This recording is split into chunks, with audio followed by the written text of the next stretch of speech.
bukan semudah yang disampaikan. So itu maksud dia. Ya, betul tu, Ya. Encik Hafiz. Baiklah, kita beralih pula kepada panel kita yang seterusnya, iaitu Puan Ruminah. Sekali lagi, saya ingin memperkenalkan kepada para hadirin yang Puan Ruminah ini merupakan pegawai AADK di negeri Johor yang mempunyai pengalaman yang cukup luas dalam bidang ini. Baiklah, Puan Ruminah, tanpa buang masa, kita terus kepada soalan untuk Puan. Sepanjang perjalanan kerjaya Puan sebagai pegawai AADK ni kan, pernahkah Puan mengendalikan kes yang melibatkan artis ataupun penggiat seni ni? Boleh Puan kongsikan sedikit sejauh mana isu dadah ni menjadi barah dalam masyarakat kita ini? Bismillahirrahmanirrahim. Assalamualaikum warahmatullahi wabarakatuh. Terima kasih kepada Cik Ahmad Baihaqi selaku moderator pada malam ini. Yang saya hormati rakan panel saya pada malam ini iaitu Tuan Muhammad Hafiz bin Muhammad Nafiah selaku Setiausaha Persatuan Seniman Malaysia. Untuk makluman Tuan Hafiz, kita biasa berjumpa di bengkel-bengkel agensi anti-dadah kebangsaan sebenarnya. Ya. Okay. Baik, terima kasihlah diucapkan kepada Fakulti Sains Sosial dan Kemanusiaan Universiti Kebangsaan Malaysia yang berbahagia Prof. Madya Dr. Wan Azmiah binti Wan Muhammad selaku Ketua Program Komunikasi Media dan juga yang berbahagia Encik Badrul Rizwan bin Abu Hassan selaku pensyarah subjek pendapat publik serta semua pelajar-pelajar yang bersama-sama kita lah pada malam ini dalam webinar pendapat publik bersihkah industri seni kita dari penyalahgunaan dadah.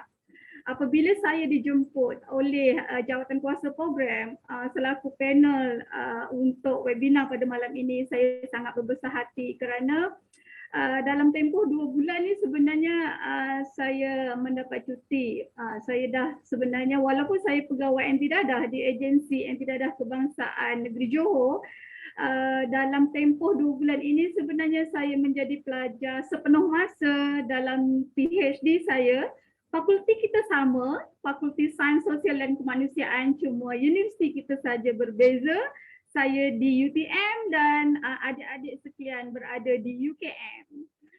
Okey, baik, jadi saya sangat berbesar hatilah bersama-sama dengan tuan-tuan dan puan-puan adik-adik pelajar UKM yang sangat bersemangat. Baik, kembali kepada persoalan Cik Ahmad Baihaqi selaku moderator tadi, berdasarkan pengalaman saya sebagai pemulihan. Saya di agensi anti dadah kebangsaan bermula pada tahun 2004.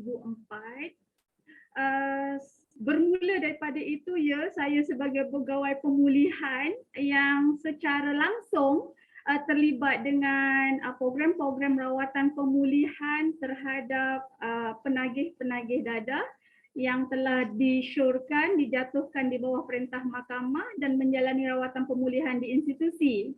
Di mana tempat bertugas saya yang pertama adalah di waktu itulah disebut Pusat Serenti Tampoi. Sekarang kita dah panggil PUSPEN, Pusat Pemulihan Penagihan Narkotik. Baik, persoalannya apakah ada saya pengalaman melibatkan artis?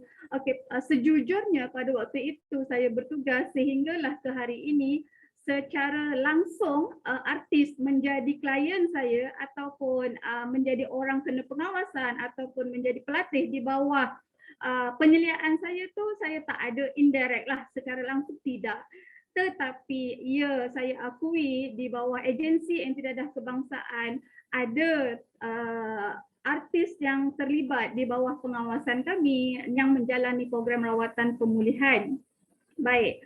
Sejauh manakah isu dadah ini membarah dalam masyarakat kita? Baik, tuan-tuan dan puan-puan yang saya hormati sekalian, berdasarkan pengalaman saya sebagai pegawai pemulihan di agensi anti dadah kebangsaan sejak 2004 sehingga kini, isu berkaitan dengan sejauh manakah barah yang membarah dalam masyarakat kita sebenarnya jika kita tidak melakukan apa-apa, sama ada di dalam komuniti, di dalam institusi pendidikan, tempat kerja dan juga di pihak kerajaan sendiri. Sekiranya kita tidak melakukan apa-apa, ya, saya akui isu dadah ini sangat-sangat memberi kesan yang buruk dan negatif dalam masyarakat kita. Baik, Penyalahgunaan dadah dan bahan merupakan masalah serius yang bukan hanya berlaku di Malaysia, malah di seluruh dunia. Berdasarkan statistik World Drug Report yang dikeluarkan oleh UNODC pada tahun 2018 menganggarkan seramai 269 juta atau 5.4% daripada penduduk dunia berumur 15 hingga 64 tahun menggunakan dadah pada tahun 2018. Anggaran penyalahgunaan dadah dunia meningkat sebanyak 11%, di mana peningkatan ini seiring dengan peningkatan anggaran jumlah penduduk pada tahun 2030 seramai 299 juta orang. Ini anggaran berdasarkan statistik 2018, kita dah boleh buat anggaran pada tahun 2030. Kita lihat pula statistik di Malaysia. Statistik terkini pada tahun 2020 menunjukkan seramai 128 325 orang telah dikenal pasti terlibat dalam penyalahgunaan dadah di Malaysia. Berlaku sedikit penurunan sebanyak 9.8% berbanding tahun sebelumnya. AADK menganggarkan hasil penemuan pada tahun 2020 menunjukkan bahawa daripada 100,000 orang penduduk, terdapat seramai 390 orang penyalahguna dan penagih dadah serta bahan, iaitu dengan nisbah 1 orang bagi setiap 254 orang penduduk. Daripada jumlah 128,325 orang yang dikenal pasti sebagai penyalahguna dan penagih dadah serta bahan, 71,458 orang telah mengikuti program rawatan dan pemulihan. Itu berdasarkan statistik seluruh dunia dan juga statistik penyalahguna dan penagih dadah di Malaysia terkini bagi tahun 2020. Jika kita lihat di kalangan pekerja pula, statistik yang melibatkan, yang menunjukkan trend statistik penagih dadah dikesan oleh Agensi Anti Dadah Kebangsaan mengikut kategori pekerjaan bagi tahun 2016 hingga 2020, di mana tuan-tuan dan puan-puan, pelajar-pelajar sekalian boleh melihat statistik ini secara terus di laman web Agensi Anti Dadah Kebangsaan. Di sini saya sebutkan sahajalah kalau nak melibatkan artis, tadi persoalan moderator melibatkan artis kan? Okey, baik. Statistik secara terus, secara direct mengenal pasti artis itu tidak ada. Tetapi mengikut rekod pekerjaan kita ada dinyatakan berkaitan dengan kategori pekerjaan hiburan, kategori hiburan. Saya percaya bila melibatkan kategori hiburan ini bukan saja artis, mungkin di sebalik kategori hiburan itu ada pekerja-pekerja di belakang tabir yang melibatkan industri hiburan, dan industri hiburan ini juga kita tahu dia luas, bukan saja melibatkan artis tetapi ada juga melibatkan contohnya macam kelab malam pun, kat situ pun kalau kita tanya apabila Agensi Anti Dadah Kebangsaan melakukan soal selidik, sewaktu buat tangkapan, dia akan cakap okey, kerja hiburan, macam itulah. Jadi benda ni kalau kita lihat statistik tu bukanlah hiburan tu kita letak terus okey itu artis, tidaklah. Cuma kategori pekerjaan yang dinyatakan di bawah statistik oleh Agensi Anti Dadah Kebangsaan. Kalau kita lihat pada tahun 2020, bagi keseluruhan per kes iaitu 20,643 orang, hanya 0.13% sahaja, iaitu pada tahun 2020 yang dikenal pasti individu yang dikesan terlibat dengan penagihan dadah dalam kategori pekerjaan hiburan hanya 20 orang. manakala kategori pekerjaan yang paling tinggi dikesan oleh agensi antidadah kebangsaan pada tahun 2020 sebanyak 25% adalah pekerjaan rencam sambilan, iaitu sebanyak 5,171 kes. Statistik-statistik yang saya sebutkan ini jelas membuktikan bahawa ya, saya akui berlaku situasi yang membimbangkan sekiranya kita tidak bersama-sama melaksanakan apa jua program, baik program pencegahan ataupun program rawatan pemulihan ataupun program penguatkuasaan bagi membendung gejala penyalahgunaan dadah ini. Sebab itu, seperti yang Cik Hafiz kata tadi, Cik Hafiz sangat berbesar hatilah andainya dijemput oleh mana-mana pihak, kan, untuk berbicara, mengatakan berkaitan dengan program-program pencegahan penyalahgunaan dadah ini. Begitu jugalah kami selaku agensi antidadah kebangsaan yang memang dipertanggungjawabkan untuk mencapai visi dan misi bawah dasar dadah negara yang sekarang dadah terkawal 2025 adalah matlamat kita semua untuk Malaysia.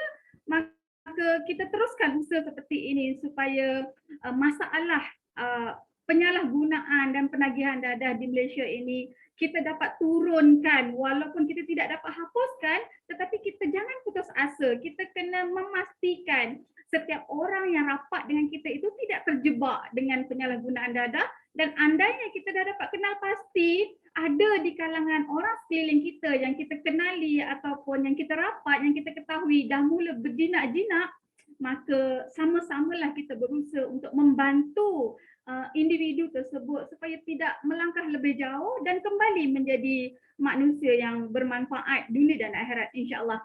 Itu sahajalah dulu ya, Tuan Moderator. Terima kasih. Betul tu Puan, saya setuju dengan apa yang Puan cakap tadi tu.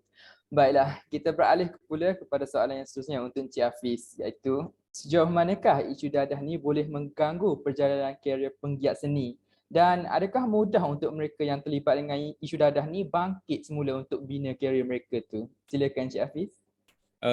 Okey, terima kasih untuk soalan seterusnya ni.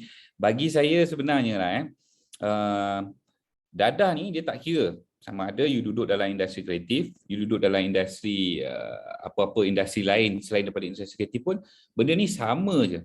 Apa yang mereka lalui tu sama je sebenarnya. Contohnya macam soalan Tuan Moderator tadi kan, macam mana dia orang nak bangkit daripada bila dah terjebak, dah kantoi atau sebagainya, macam mana dia orang bangkit, prosesnya tu tetap dia orang kena lalu. Sebab dalam kehidupan ni kita kena faham bahawasanya kita kena melalui proses. Kita tak boleh tiba-tiba terus lompat. Tak boleh. So jadi contohnya kalau kita tengok artis yang pernah terlibat dengan dadah ni, ya, kita akui bahawa waktu dan ketika itu nama dia akan drop, lepas tu hilang 3-4 tahun, hilang 3-4 tahun, lepas tu comeback balik dengan harapan orang akan lupa. Sebab kalau kita tengok kajian manusia ni lepas 3 bulan dia dah tak berapa nak ingat dah isu-isu yang lama ni. So tambahkan pula kalau 2 tahun dia hilang.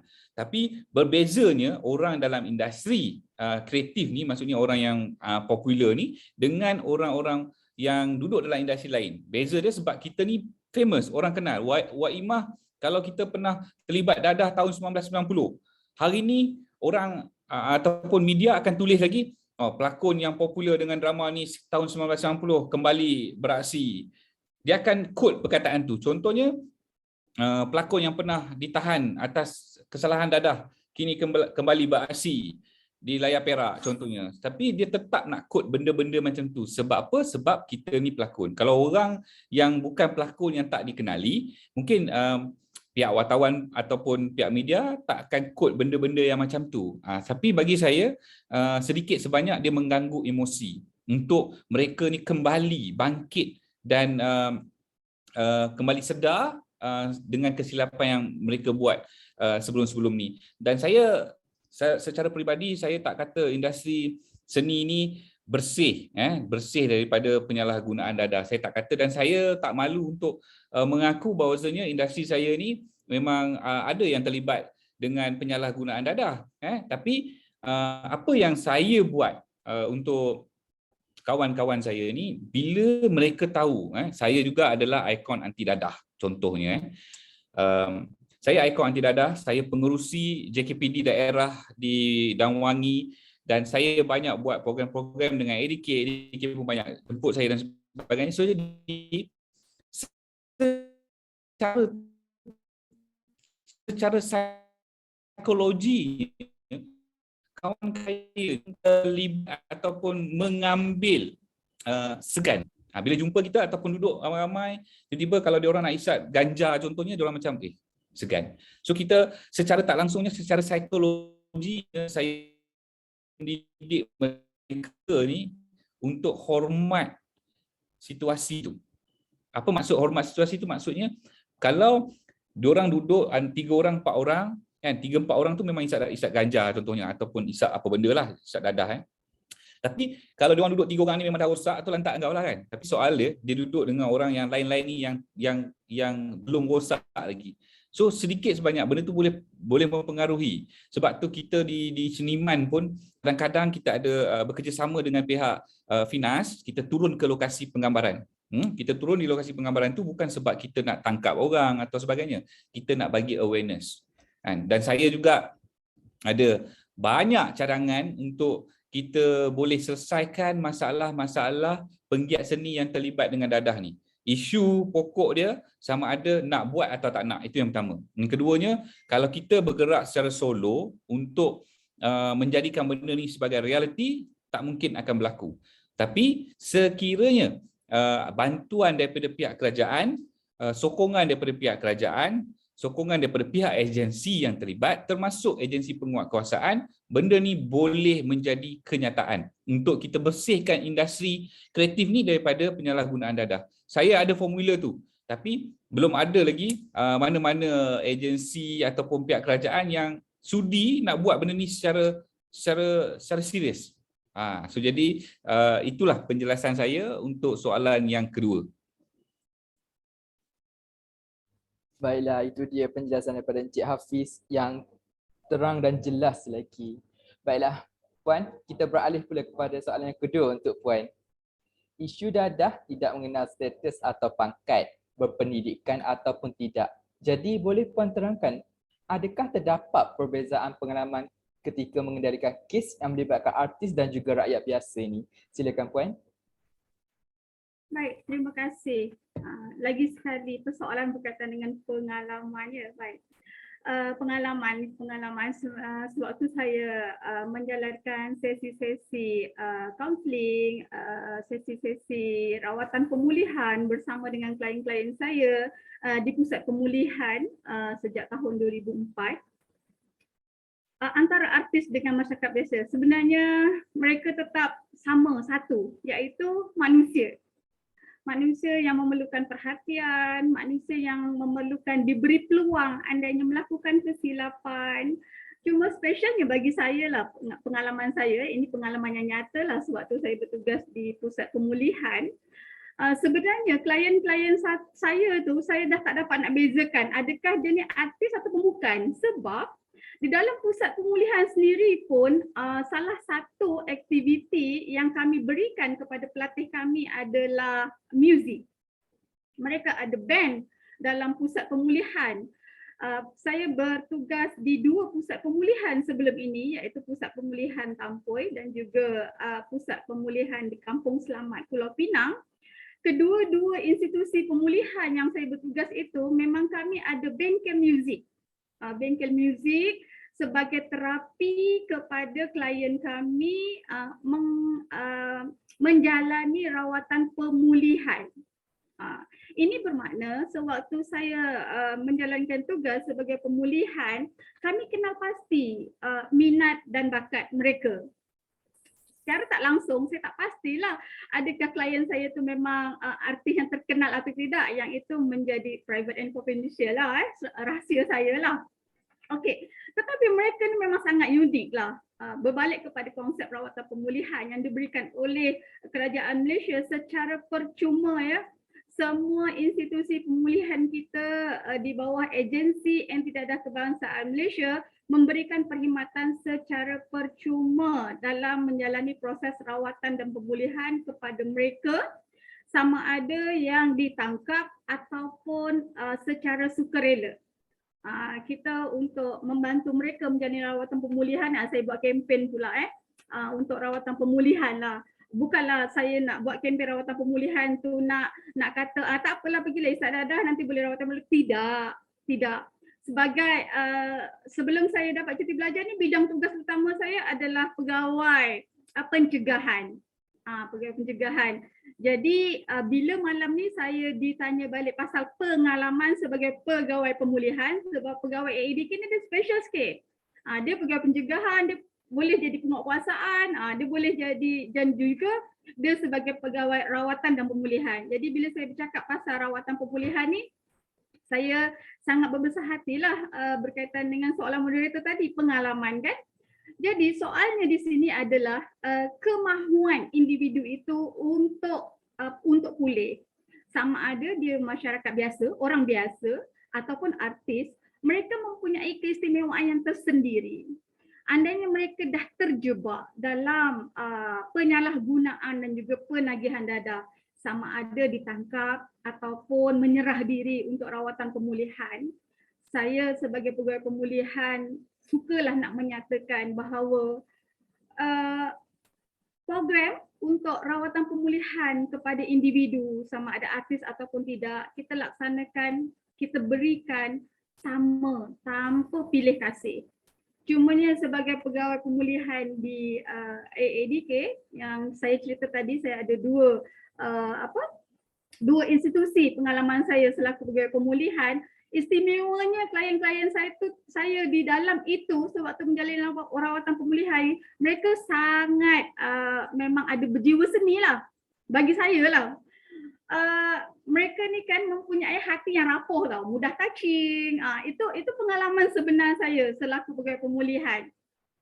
Rawatan pemulihan ni kalau nak bercerita di dalam institusi dengan luar institusi adalah dua perkara yang berbeza.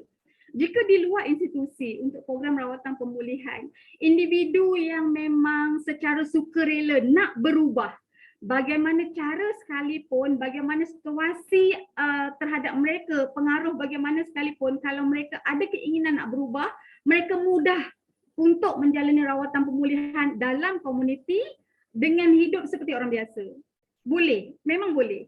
Jika mereka berkehendak untuk dibantu dan menjalani rawatan pemulihan. Manakala kalau dalam institusi pula situasinya berbeza.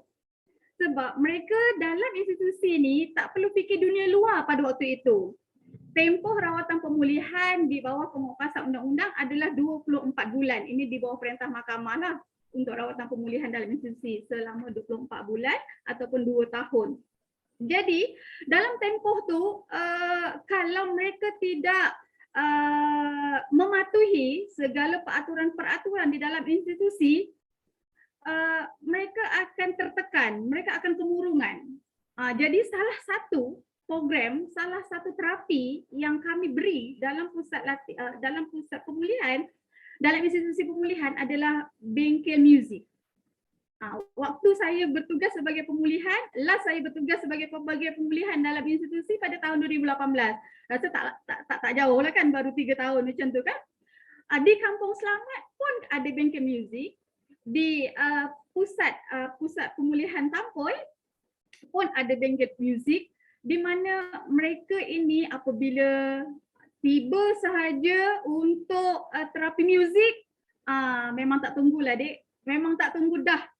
Kalau kita kata pukul 2 keluar asrama, pukul 1:30 lepas Zuhur siap aja, dia dah siap ready dah untuk pergi ke bengkel muzik untuk menjalani terapi muzik.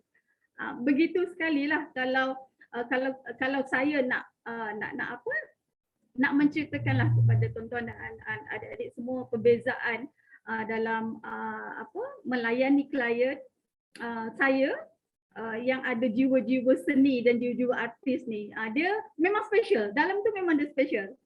Yang bukan artis pun dah, kalau dengan muzik tu dah automatik dah. Dah seronok kalau kita di dalam institusi pemulihan ni kami ada program khas kebudayaan. Jadi bila kebudayaan tu nampaklah wajah-wajah yang ceria di kalangan mereka. Tapi kalau kita bagi program taklimat, ceramah macam yang saya cakap sekarang ni, kejap lagi dia muak lah dekat situ. Itulah perbezaannya lah. Berbalik kepada fokus kepada bagaimana mengendalikan di kalangan artis dan kes yang melibatkan masyarakat biasa ni, itu sahajalah dulu yang saya nak kongsikan bahawa setiap manusia itu memang unik bagi saya dan juga bagi kami peguat-peguat pemulihan ni. Setiap individu, setiap klien yang kami hadap adalah unik, berbeza antara satu manusia dengan satu manusia. Kami tak boleh meladeni mereka ikut sebiji dalam buku. Kalau buku kata A, semua manusia kami layan cara A. Semuanya kami bantai sama, tidak. Setiap individu adalah unik. Begitu juga dalam proses perawatan dan pemulihan. Itu saja dulu ya, Tuan Moderator. Baiklah, terima kasih Puan atas penerangan yang cukup jelas itu tadi. Baiklah, kita telah pun dengar jawapan yang cukup hebat dan jelas dari kedua-dua panel untuk dua soalan awal ini. Sebelum kita teruskan sesi kita yang seterusnya, kita take a break sekejap untuk kita sama-sama saksikan video anti dadah yang disediakan oleh pihak AADK ini.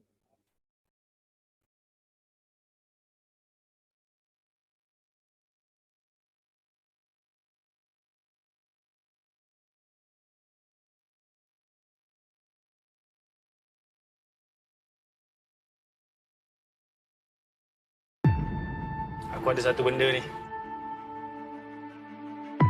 Dia boleh selesaikan semua masalah. Aku jamin kau akan rasa okey. Cik ada masalah ke?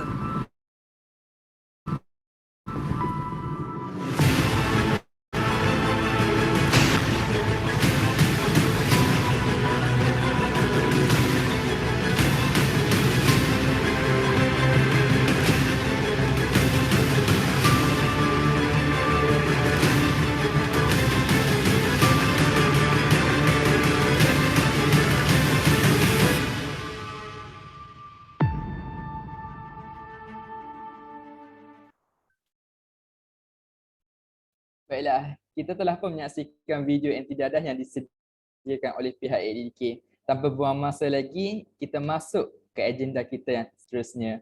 Baiklah, Cik Hafiz, kita beralih kepada soalan yang terakhir buat Cik Hafiz. Saya yakin semua orang berhak untuk mendapatkan peluang kedua. Artis ke, penggiat seni ke, tidak terkecuali. Boleh Encik Hafiz beri sedikit pandangan Encik tentang kepentingan peluang kedua ni? Betul lah. Okey. Saya setuju dengan Tuan Moderator bahawa setiap insan berhak untuk mendapat peluang kedua. Tapi macam mana mereka menghargai peluang kedua yang mereka dapat itu adalah satu perkara yang subjektif dan bergantung kepada individu tersebutlah.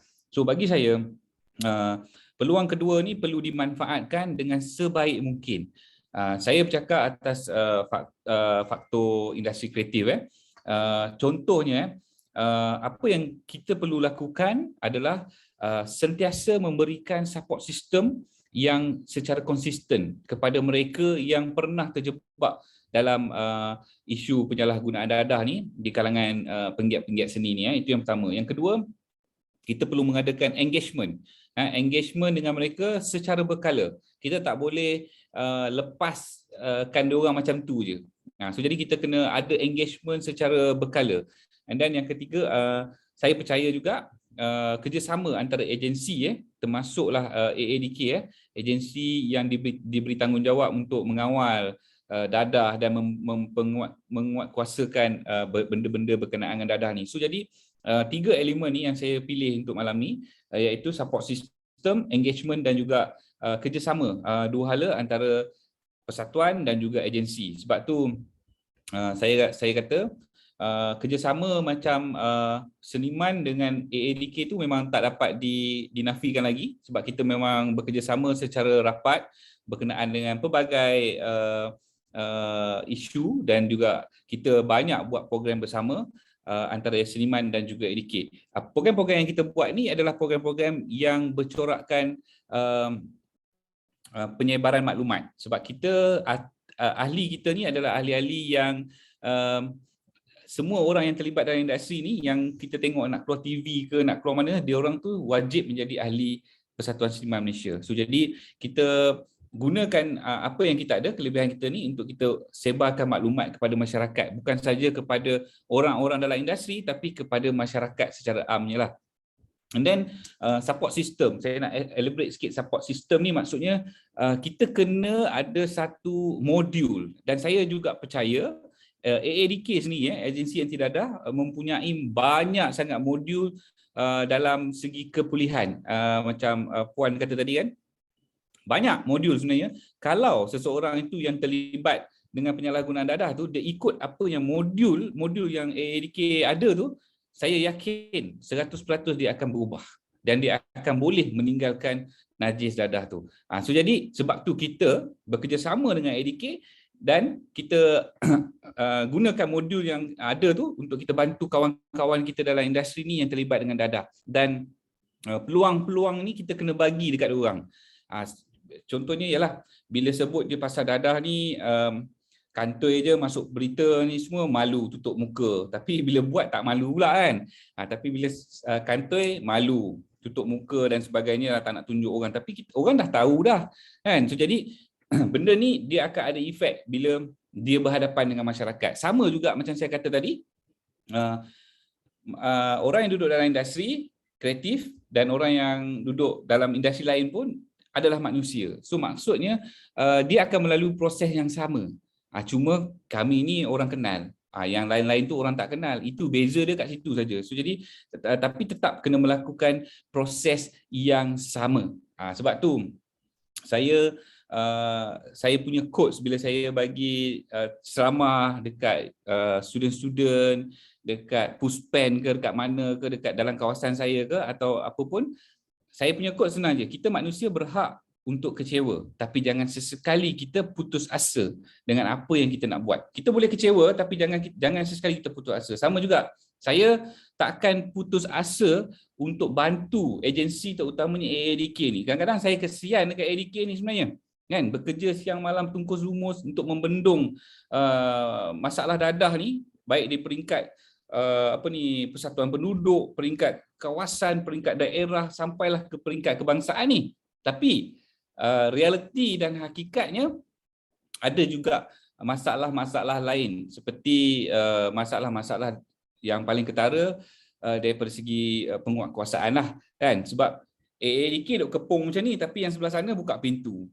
Kita duk tutup pintu depan, pintu belakang dia orang buka. So kadang-kadang saya kesian juga ke AADK, tapi itulah, jangan kita putus asa. Kita teruskan bekerja. InsyaAllah setiap apa yang kita buat tu pasti akan ada dia punya kemanisan dia. Semua kita perlu bersabarlah kan. Setiap orang yang bersabar ni pasti Allah akan tambah nikmat dan ganjaran. So kita kena percaya pada tu, kita kena tahu apa yang kita buat dan kita kena faham kenapa kita bantu mereka ni. Terutamanya kawan-kawan saya dalam industri ni, kalau nak sebut, ada yang orang kenal, ada yang orang tak kenal yang terlibat dengan masalah dadah ni, dan ada juga yang tak pernah kena tangkap lagi tapi masih konsum dadah. Ada, kita ada data tu, kita tahu siapa mereka kan, tapi kita cubalah sedaya upaya kita untuk menasihati kawan-kawan saya ni kan, kawan-kawan dalam industri saya ni, untuk cukup-cukuplah bermain dengan ataupun menggunakan dadah ni sebagai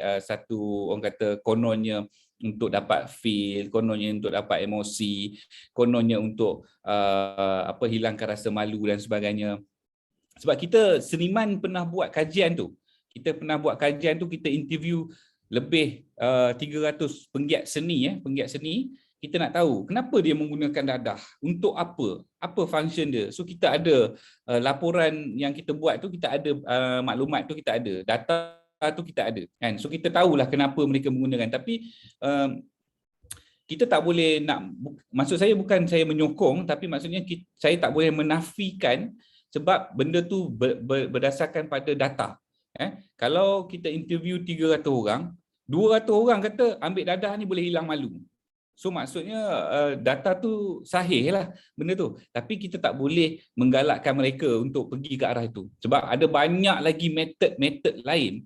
Kalau kita sebagai seorang pelakon, banyak lagi metod of acting yang kita boleh guna pakai untuk kita mengelakkan ataupun menghilangkan rasa malu kita. Kalau kita berlakon teater ke, kalau kita berlakon depan kamera ke atau sebagainya, banyak lagi cara, metod dan kaedah untuk kita hilangkan rasa malu selain daripada kita ambil dadah. Sebab dadah ni memang tak guna lah, senang cakap. Saya nak cerita panjang-panjang pun semua orang tahu dadah ni memang tak guna. So jadi moral of the story kepada adik-adik yang ada kat dalam ni, kakak-kakak, saya rasa kalau pernah mencuba dadah tu, saya rasa jadikan itu sebagai sejarah dan jangan ulangi lagi dah. Sebab tak ada faedahnya. Sebab apa? Sebab dadah tu mampu untuk merosakkan diri anda hari ini dan masa depan anda. Tanpa kita sedar sebenarnya. Tanpa kita sedar. Sebab saya dah jumpa banyak orang, termasuklah yang dalam penjara, dalam puspen, jumpa yang dah sihat. Itulah jawapan mereka. Dan jumpa orang yang dah pulih 100%.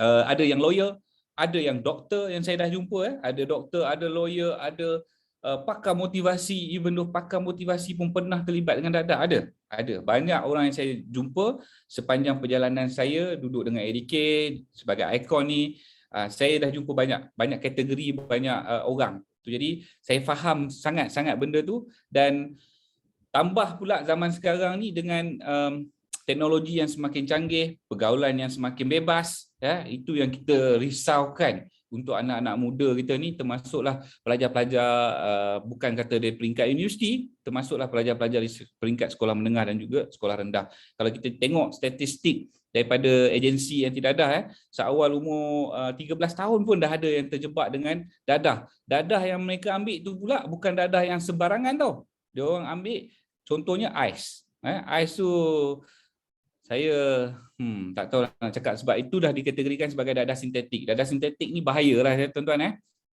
So, itu yang pertama. Yang kedua saya nak sebut kat sini, kalau kita tengok daripada segi hukuman, hukuman gantung mandatory. Kalau di Malaysia ni sejak hukuman tu diperkenalkan di bawah sistem perundangan Malaysia ni, kita dah ada lebih kurang dalam 1,100 lebih orang yang telah menjalani hukuman gantung tu.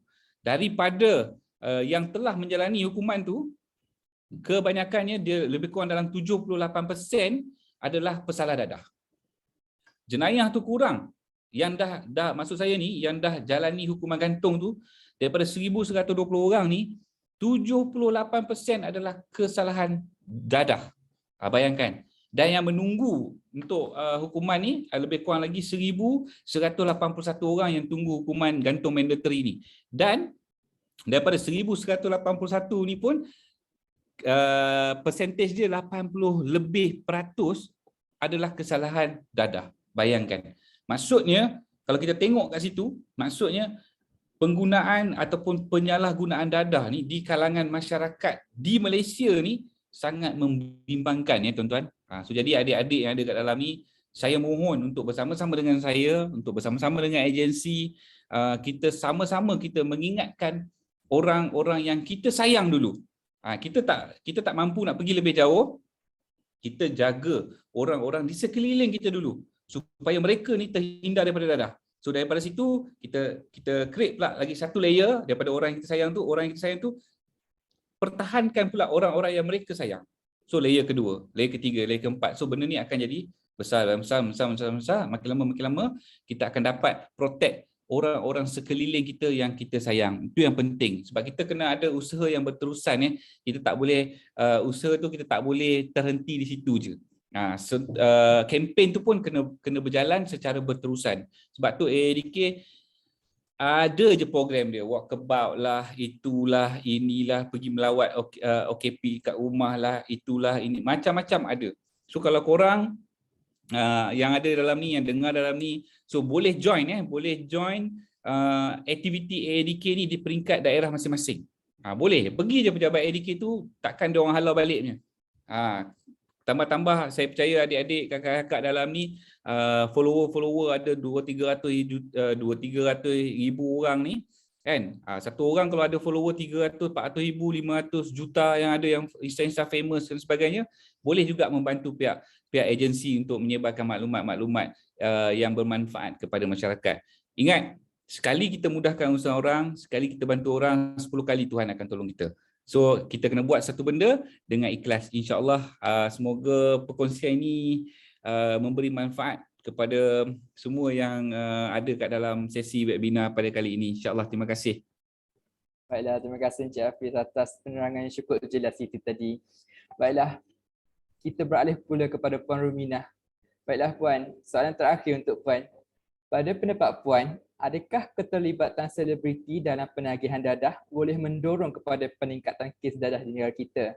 Sejauh mana penularan kes dari kalangan artis ini memberi impak yang cukup besar terhadap masyarakat kita ini? Silakan Puan. Baik, terima kasih Tuan Moderator. Saya kan seronok bila dengar Tuan Hafiz bercakap tadi tahu. Sebabnya beliau selaku ikon anti dadah, ikon yang dilantik oleh agensi anti dadah kebangsaan, memang sangat membanggakan.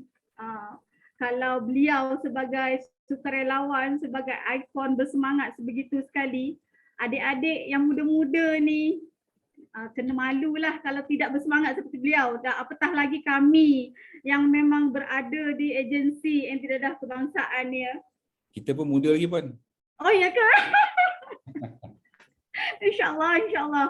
Adik-adik yang menganjurkan program malam ni Tuan Hafiz, sebaik-baik anak saya je. Anak saya pun peringkat umur mereka lah ni sebenarnya kan. Bila Tuan Hafiz bercerita tadi, mengingatkan kepada generasi muda kita, jangan sesekali mencuba. Allahu Akbar. Ya, saya yang memang dalam bidang agensi ni kan, sejujurnya memang sedihlah keterlibatan anak-anak muda kita.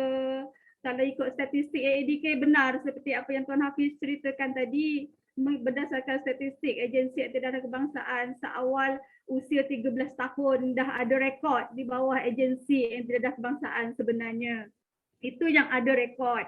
Belum lagi yang kita kenal pasti sewaktu kita buat program di lapangan dalam komuniti.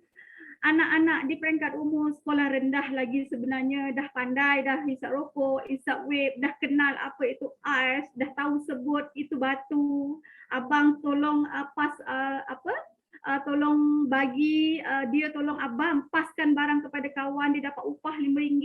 Itu cerita reality dalam komuniti yang kita memang tak boleh nak dendangkan kerana ianya sangat berbahaya dan sangat memberikan impak yang negatif lah dalam masyarakat kita sebenarnya. Sebab itu sejak tahun 2019 agensi anti dadah kebangsaan apabila membuat program, bila melaksanakan program, kalau sebelum ini kita sebut perangi dadah habis-habisan sahaja, tetapi sejak 2019 kita mewar-warkan program kita adalah menangani penyalahgunaan dadah dan substans serta pelencongan sosial kerana seseorang individu yang dikenal pasti, yang dijatuhkan hukum dan dilabelkan sebagai orang kena pengawasan ataupun klien AADK, dia sebenarnya tidak dilahirkan terus menjadi penagih dadah.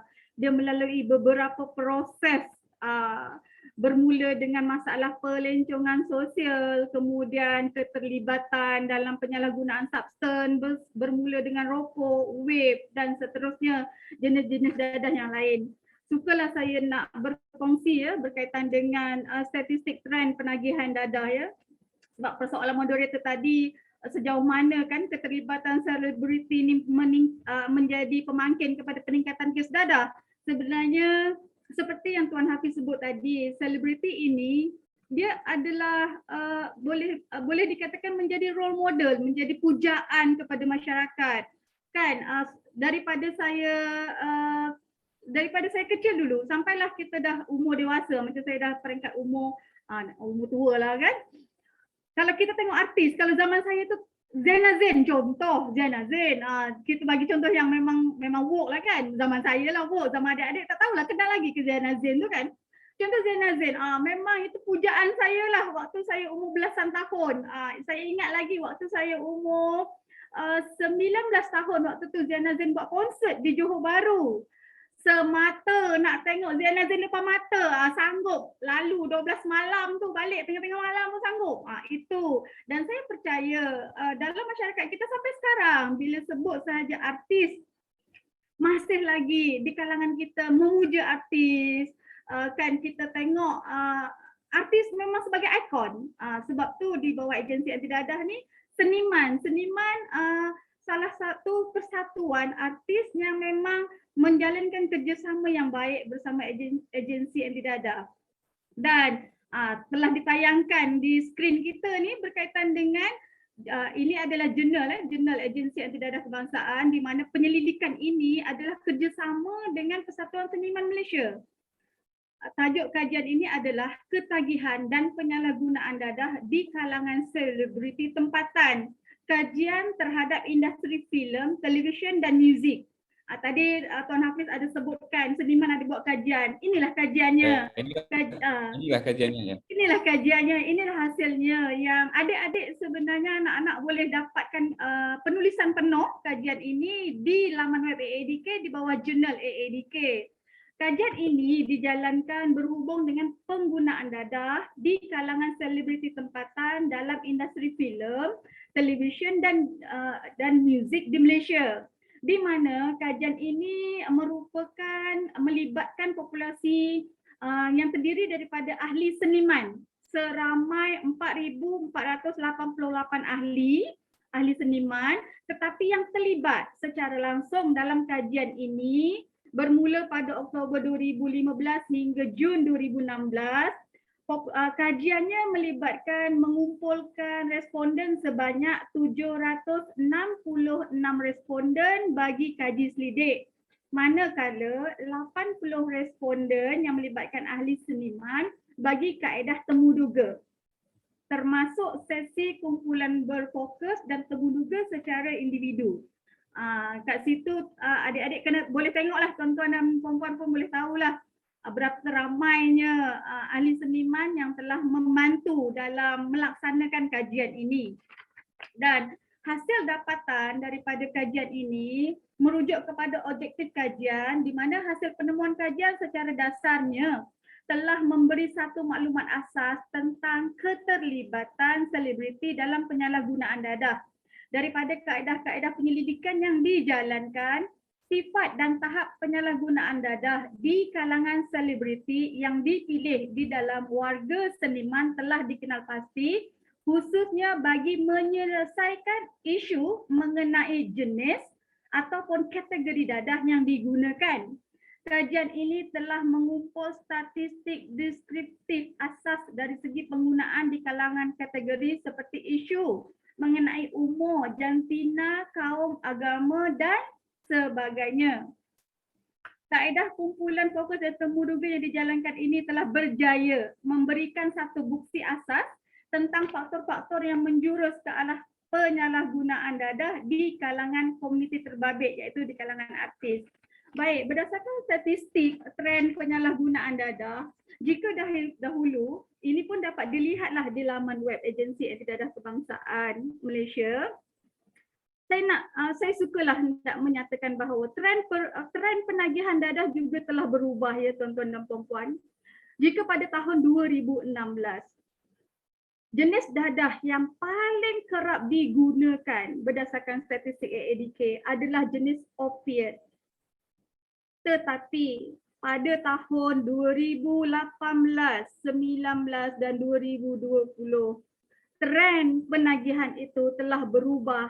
Yang paling tinggi sekali jenis dadah yang digunakan pada masa ini adalah methamphetamine, iaitu jenis dadah jenis syabu, ais. Di sini kita dapat lihatlah bahawa tidak kiralah sama ada individu itu artis ataupun rakyat biasa ataupun masyarakat biasa, kempen pendidikan pencegahan dadah tidak boleh memilih, senang cerita macam inilah bahasa pasarnya, kita tak boleh pilih bulu. semua peringkat lapisan masyarakat, tak kira apa umurnya, apa pekerjaannya, apa status ekonominya, program pendidikan pencegahan dadah hendaklah sampai kepada setiap individu di Malaysia. Ini kerana seperti yang Cik Hafiz cakaplah, kita tak boleh putus asa. Bermula daripada rumah, kemudian kepada institusi pendidikan, sekolah rendah, sekolah menengah, institusi pengajian tinggi terutamanya. Ada yang kami jumpa, waktu sekolah rendah dia selamat, waktu sekolah menengah dia selamat. Dia bermula pandai pula bila dah masuk universiti. Yang itu nak kata apa? Salah mak bapak kah? Salah komuniti kah? Ataupun salah sendiri kah? Jadi tepuk dada, tanya iman adik-adik. Sebab isu penyalahgunaan dadah dan substan ini, jika tidak dibendung daripada diri sendiri, maka ianya akan merosakkan keseluruhan masyarakat kita. Sekali terjebak, bukan mudah untuk berhenti. Sekali terjebak, bukan mudah untuk kembali ke pangkal jalan. Seperti yang telah dikongsikan oleh Tuan Hafiz, pengalaman beliau berjumpa dengan pelbagai peringkat, pelbagai kerjaya yang mereka miliki, dan mereka juga ada pengalaman menyalahgunakan dadah, menagih dadah, sama ada ditangkap ataupun tidak. Itu realiti adik-adik. Tangkap atau tak, memang itu realitinya. Ada di kalangan orang, ada di kalangan mereka yang menggunakan dadah, tak ditangkap-tangkap. Umur 55 baru kena tangkap. Itu yang statistik penagih dadah. Kali pertama umurnya dah 55. Sebenarnya itu kali pertama ditangkap.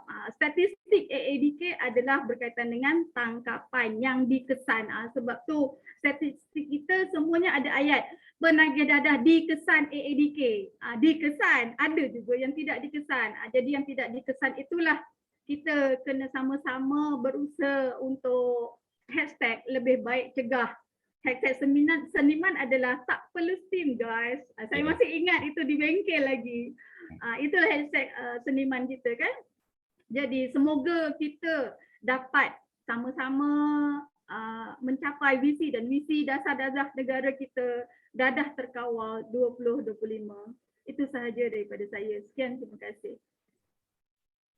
Baiklah, terima kasih Puan Ruminah atas penjelasan yang cukup jelas dan terang itu tadi.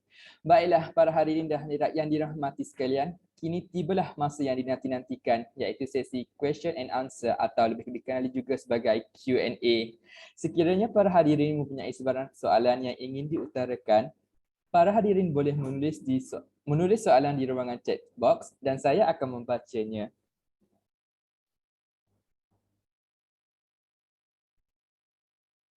Baiklah, kita pun sudah ada satu soalan untuk Encik Hafiz. Okey, soalan daripada Wan Alia Nabilah. Bagaimana Encik menegur seorang individu atau kumpulan yang terjebak dalam jenayah dadah ini? Adakah secara direct ataupun secara berkumpulan? Macam mana? Soalan Saya ada satu soalan kepada Cik Hafiz. Okey, bagaimana menegur seseorang individu atau kumpulan yang terjebak dengan penyalahgunaan dadah? Adakah secara direct atau indirect, atau Cik Hafiz sendiri menegur dengan cara tersendiri menegur mereka? Okey. Saya ada beberapa kaedah yang saya gunakan untuk saya menegur mereka yang terlibat dengan dadah ni lah. Seperti contoh, saya juga secara peribadi ada kawan-kawan yang terlibat dengan dadah sehingga hari ini pun masih lagi isap dadah. Macam mana yang saya bagi tahu tadi, diorang juga kawan dengan saya dekat Facebook, Instagram, Twitter dan sebagainya. So jadi diorang tahu saya ni ikon anti dadah.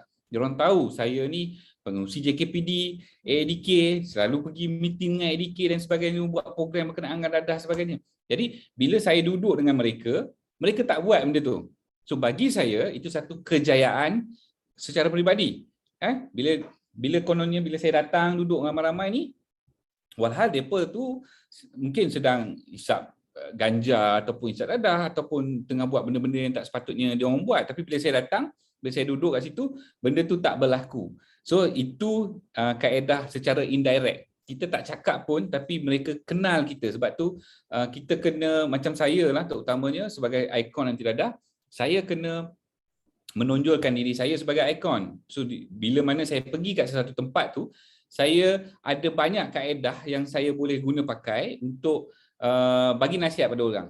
Pertamanya secara indirect tadi.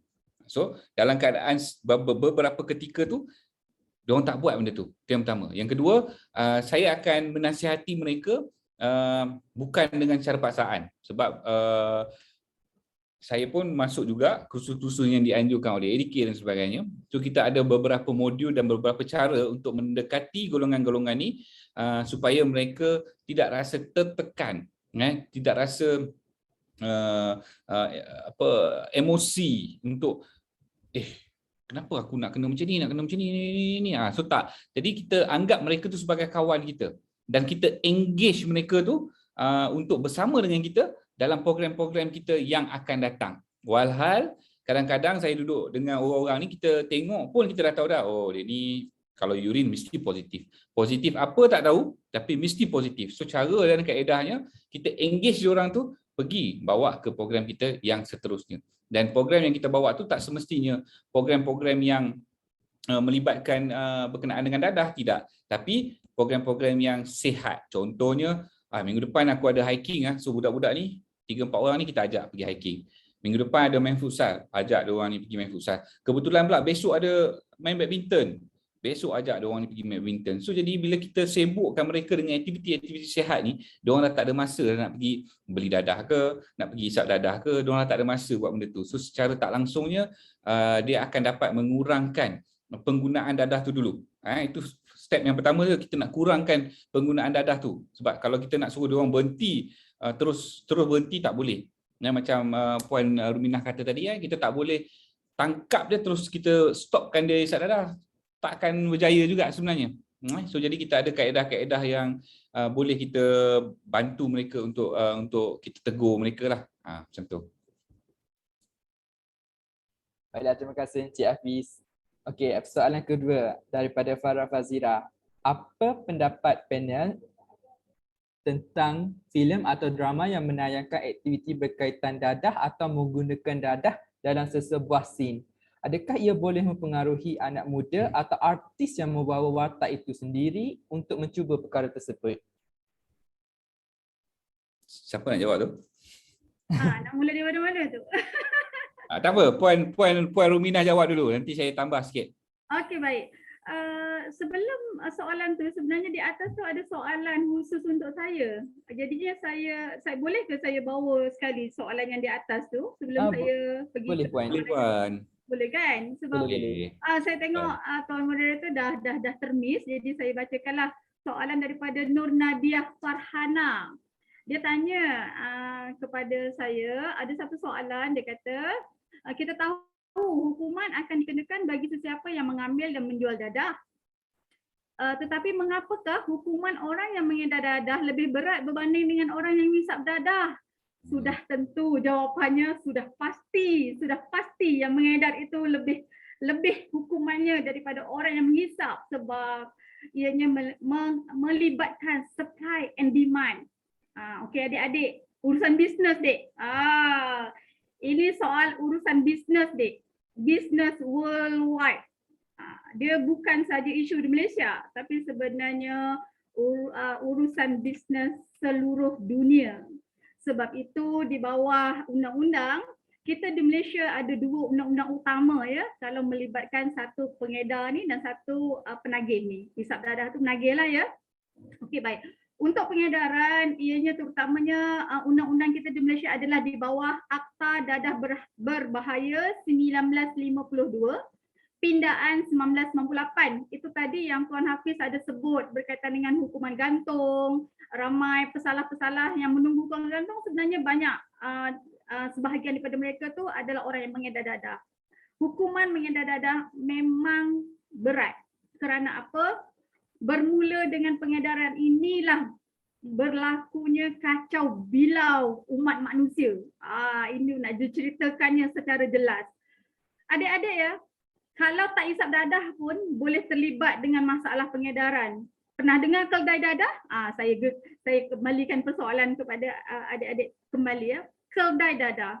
Keldai dadah ni adik-adik bukan melibatkan orang biasa saja, bukan hanya sebuah artis saja. Keldai dadah ni search lah, banyak maklumat adik-adik boleh dapat. Ditawarkan melancong, ditawarkan bulan dan bintang, tiba-tiba kena tahan dekat airport kerana beg ada dadah. Kan?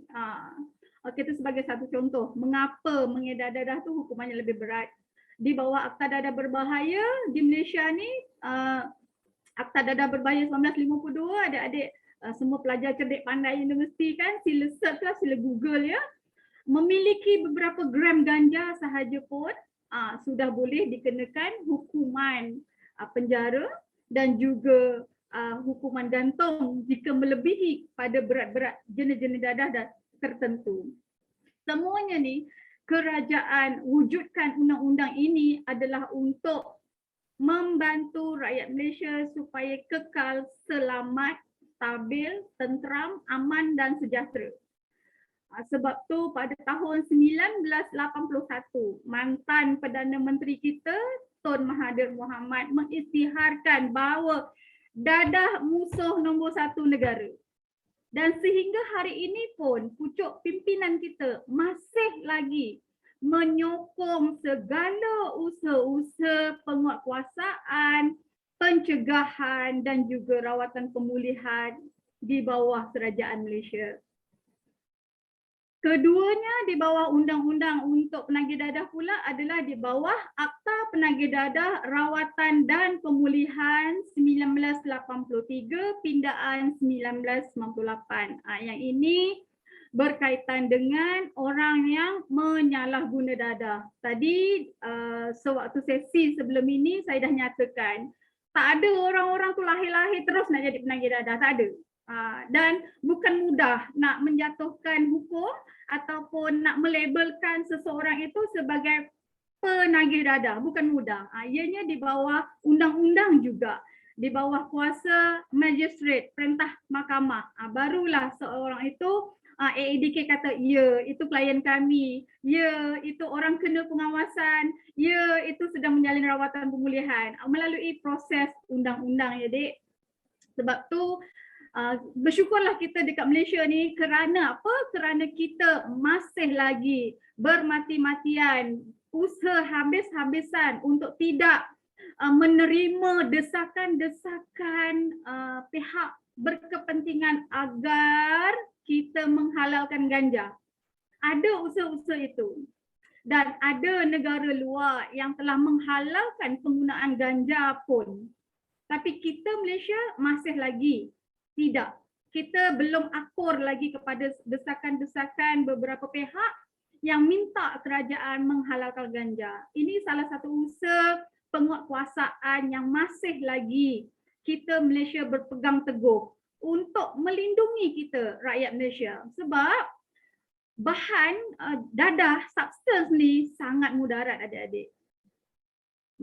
Sangat mudarat. Saya berasal daripada kampung yang berisiko tinggi.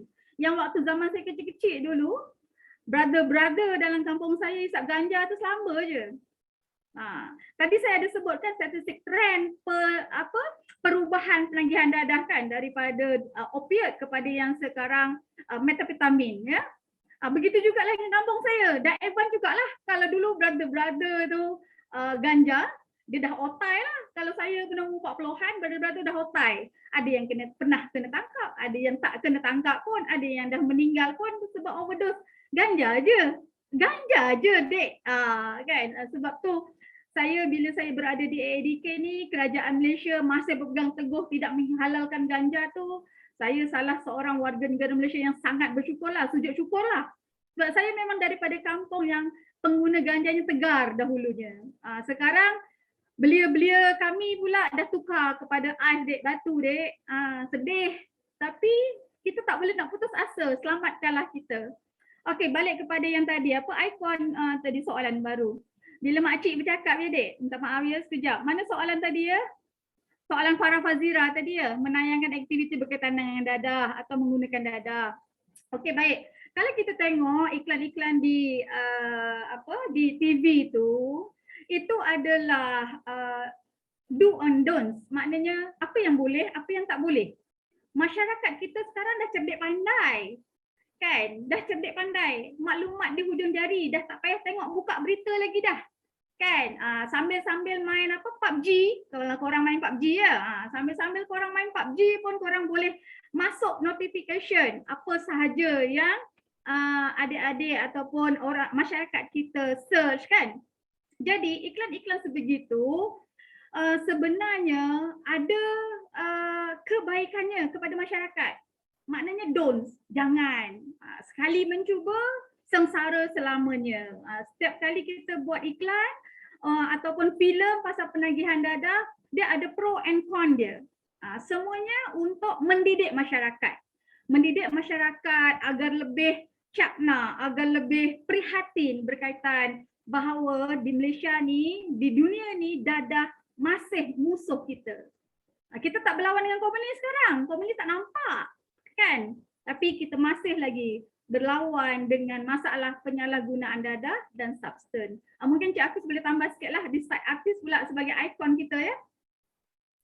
Okey, betul, saya setuju juga dan berterima kasih jugalah sebenarnya kan kepada kerajaan sebab masih trademark saya tambah sikit Puan cakap tadi kan, dadah adalah musuh nombor satu negara.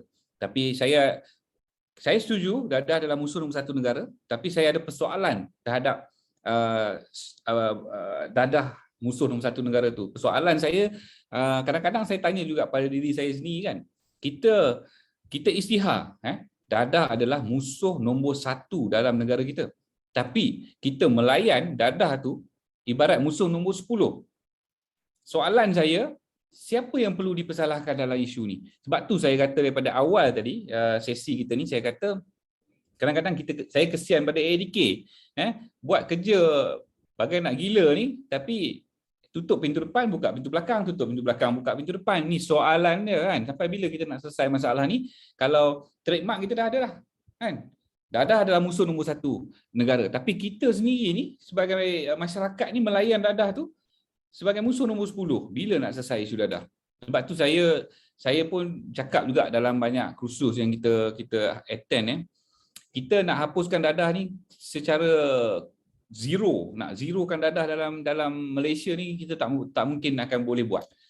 Tapi itulah ADK keluar dengan slogan yang baru iaitu dadah terkawal 2025. So bila kita dapat kawal dadah ni pun satu kejayaan besar, satu kejayaan besar untuk kita rakyat Malaysia ni. Okey. Dan macam Puan cakap tadi berkenaan dengan Akta Dadah Berbahaya 1952, saya rasa akta-akta ni pun perlu di-revise, perlu ditambah baik mengikut keadaan semasa. Sebab sekarang ni ada lagi dadah-dadah, jenis-jenis dadah yang berbahaya yang tak masuk lagi kat dalam Malaysia ni, macam LSD apa benda ni, banyak lagi yang tak masuk, yang tak ada lagi dalam akta kita ni. So kalau satu hari nanti dia masuk, dan ia tak mustahil untuk dia masuk ke Malaysia ni sebenarnya, dengan sempadan negara kita yang terlalu luas ni, dia mungkin boleh masuk. Dengan kaedah mana kita tak pasti, tapi pendapat saya juga pihak kementerian terutamanya kerajaan kena pandang seriuslah benda ni. Kalau kita punya slogan tu dadah adalah musuh nombor satu negara, so jadi pihak kerajaan juga perlu layan dadah ni sebagai musuh nombor satu, bukan musuh nombor 10. Minta maaf cakap kan, sebab saya kalau cakap soal dadah ni saya akan cakap tembak straight je, tak ada kona-kona dah kan. Kalau nak pergi KL tu, kalau ikut Federal Highway tu kita ikut Federal Highway lah, kita bukan kalau nak pergi KL ikut Seremban dulu, pergi Melaka dulu, pergi KL tak ada. Kalau saya cakap pasal dadah ni tembak straight je lah kan. Suka tak suka kita kena terima, sebab kita tak tahu satu hari nanti anak bini kita ke saudara mara kita ke bila dah terlibat dengan masalah ni, dia jadi panjang cerita. Sebab dengan masalah dadah ni juga dia akan menjadikan benda ni sebagai kesalahan jenayah. Bila kita dah isap dadah, kita akan tiba-tiba mak tengah semayang, dengar berita-berita mak tengah semayang tendang, bunuh, cucuk, macam-macam berlaku. Ni dah melibatkan jenayah. Bila urine test positif dadah. Nampak? So punca segala masalah jenayah ni adalah dadah. So kalau kita tanya diri kita sendirilah, adik-adik yang dekat dalam ni, tanya balik pada diri kita, adakah kita nak generasi kita ataupun anak cucu kita esok terlibat dengan dadah. Kalau kita tak nak, kita kena ambil perkara ni secara serius.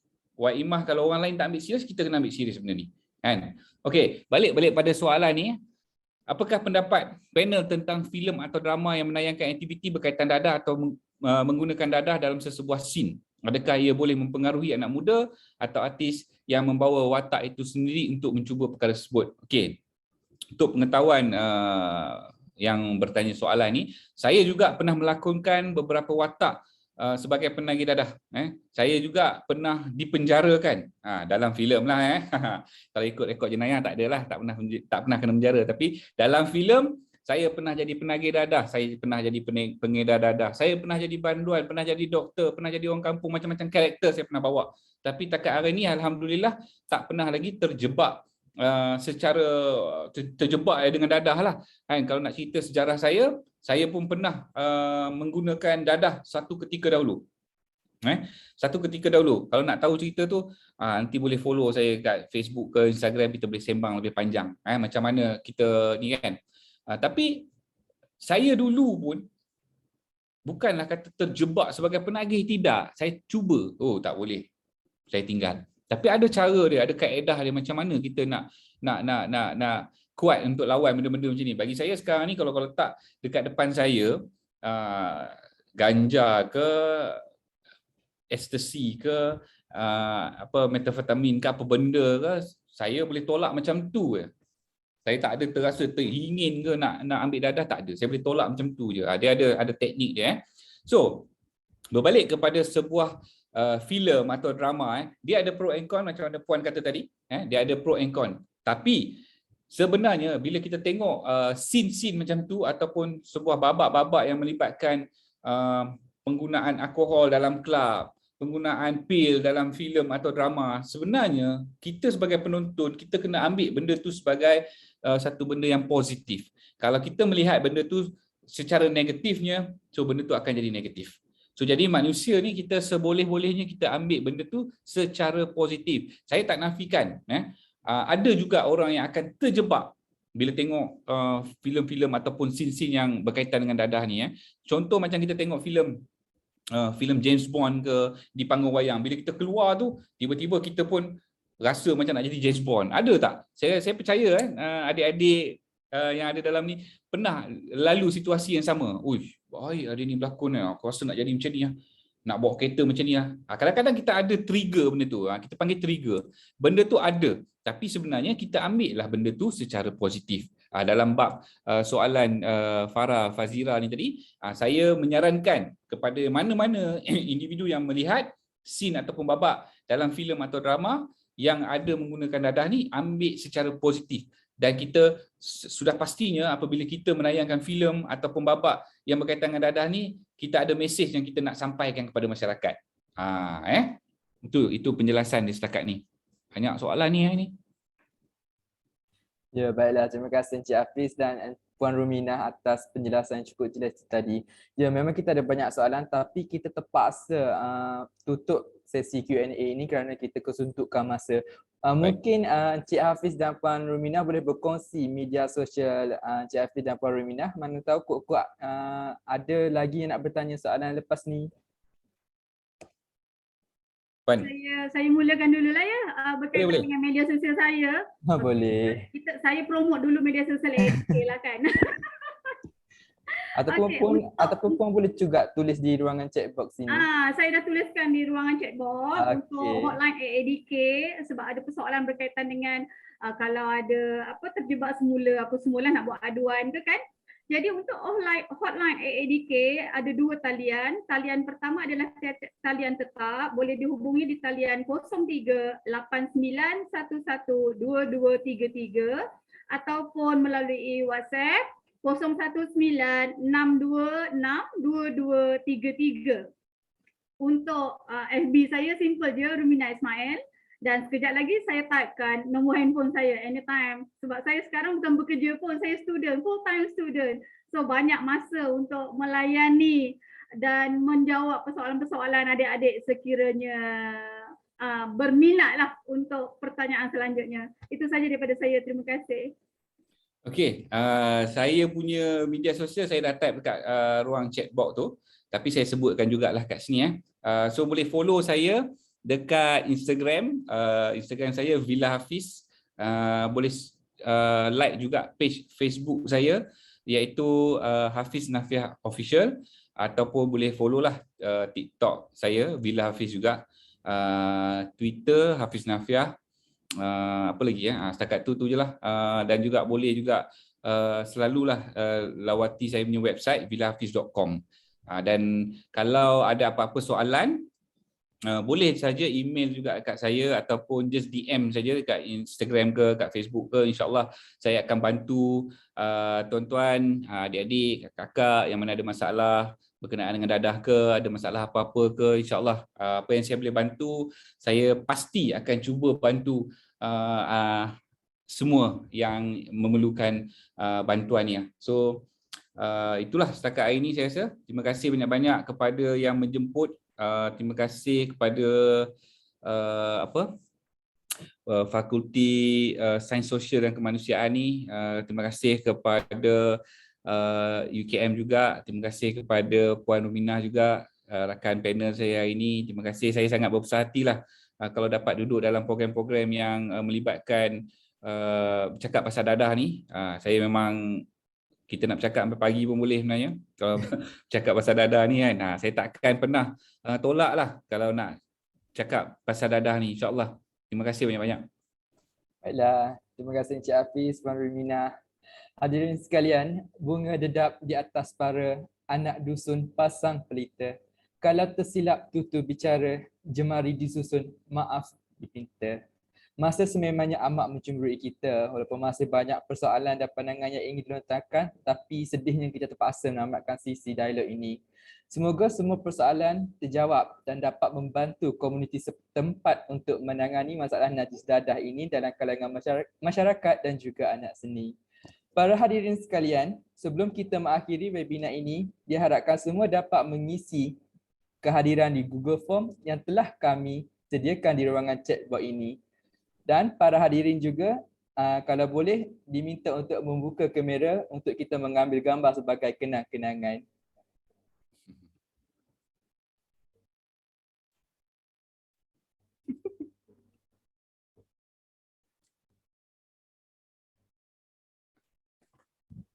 Ada yang muka baru bangun tidur tu. Tadi tutup kan? Baru nampak.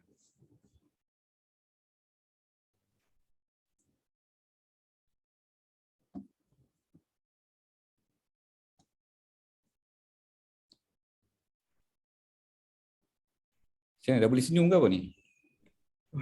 Boleh. Boleh senyum ambil gambar.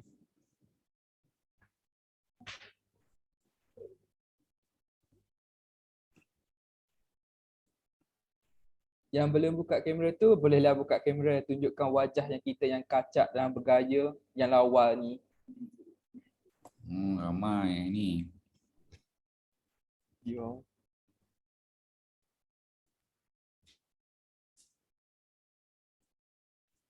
Yang belum buka kamera tu dah lena di main mimpi kot.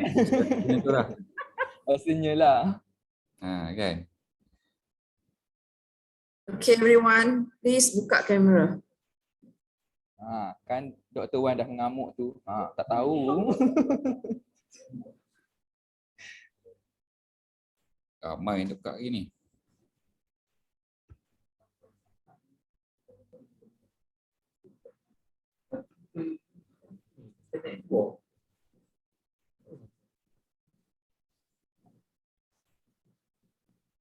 Ni kebanyakannya student ke?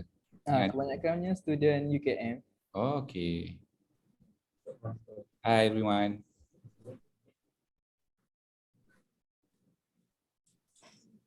Bagus. Program macam ni kena adakan selalu, Prof. Program yang berkaitan dengan dadah ni kena adakan selalu. Sokong, saya setuju.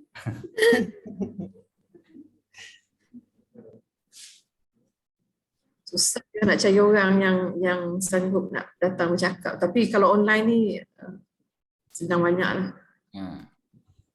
Walaupun diorang tutup kamera tu Prof, saya yakin diorang dapat tu apa maklumat yang kita sampaikan malam ni. Betul Dapat tak maklumat? Ada soalan ataupun apa yang dibincangkan malam ni akan keluar dalam exam. Ni dah bagi satu tip dah tu. So yang mana tadi tutup kamera tidur tadi, tengok balik lah.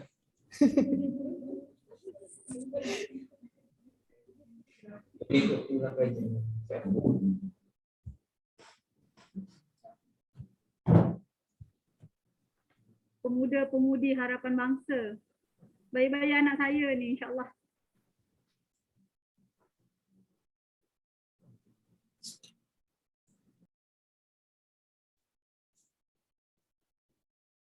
Baiklah, page pertama untuk kita ambil gambar. Senyum.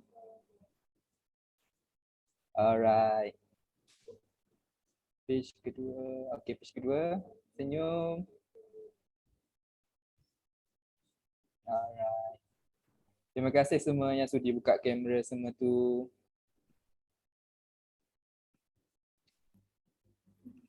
Baiklah, jutaan terima kasih diucapkan kepada tamu jemputan dan para hadirin dan hadirat yang sudi meluangkan masa bersama dengan kami dalam webinar Bersihkah Industri Seni Kita daripada Penyalahgunaan Dadah.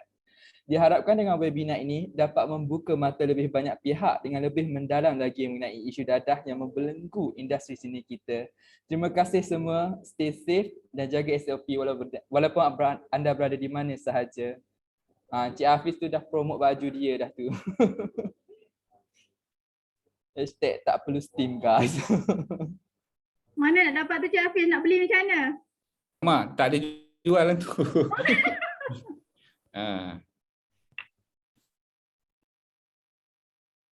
Boleh promote jual tu Tuan Hafiz untuk dana seniman. Itulah tu. Bawah NGO boleh pergi. Saya sebenarnya nak bagi free je kalau baju ni kan. Kalau kadang-kadang saya bagi free je, saya buka soalan, saya bagi free je. InsyaAllah. Saya pantang dengan benda free ni Cik Hafiz. Yang ada sekarang ni saiz M je. Alah. Tak apalah, saya diet dululah Cik Hafiz. Nanti saya claim balik.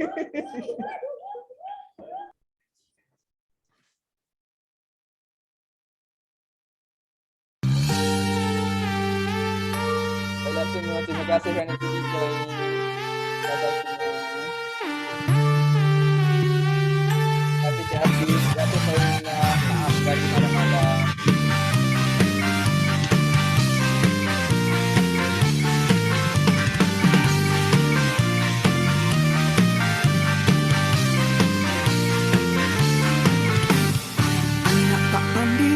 Pulang balik rumah, dia sangat rajin, cita-cita jadi profesor.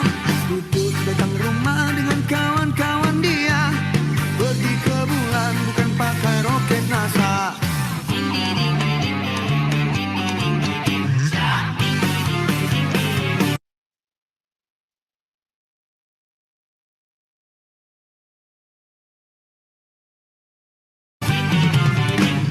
Lain diajar, lain pula yang dibawa. Salah sendiri, cikgu pula yang ditampar. Dulu mata satu, kini jadi mata tiga. Kau yang jadi hantu, lain pula yang tertutup. La la la la. Zaman aku getah tali pinggang. Zaman kamu surat layang duit terbang. Ada kata ikut kawan, itu confirm perangai syaitan. Beli bukan-bukan, duduk Tanjung Rambutan. Tantu ekela jiwa, kau tak tersedut melayang kepala. Isap rokok tembakau Cina, salah promo orang yang lain pun kena. Ganti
Assalamualaikum Puan Rumina dan Cik Hafiz. Audio siapa ni? Tahu. Ya, okay. Terima kasih banyak-banyak. Thank you so much for your time. Thank you so much for the information that you have given us. It's so wonderful, and it's so updated. Ya, saya sangat kagum. Saya baru cakap dengan student saya, wow, saya sangat kagum persediaan yang Puan Rumina dan Cik Hafiz sediakan, ya, to share your information with the students. Thank you so much again. Dan tapi sebelum nak minta kita lepaskan berdua, nak kena minta ada satu lagi kerja yang Puan Rumina dan Cik Hafiz kena buat. Sebenarnya webinar ni ialah